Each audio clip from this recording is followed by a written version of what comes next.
గత వారి ప్రభుత్వంలో ఉప ముఖ్యమంత్రిగా ఉన్న గౌరవనీయ తాడికొండ రాజయ్య గారిని బర్తరపు ఎందుకు చేసిరో వాళ్ళు చెప్పాలి. ఎందుకు అకారణం, దానికి కారణం ఇంతవరకు చెప్పలే.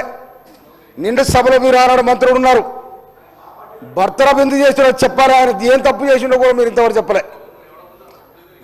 నిర్దోషంగా బర్తరపు చేశారు. ఆ తర్వాత కొప్రైశ్వర్ గారు మినిస్టర్ ఉంటే ఆయన మీరు అవమానపరిచారు. ఈ విధంగా ఇవాళ స్పీకర్ గారు ఉంటే స్పీకర్ గారు స్థానం ఆ సీట్లో ఎవరైనా కూర్చోవచ్చు, అది రాజ్యాంగం కల్పించినాకు.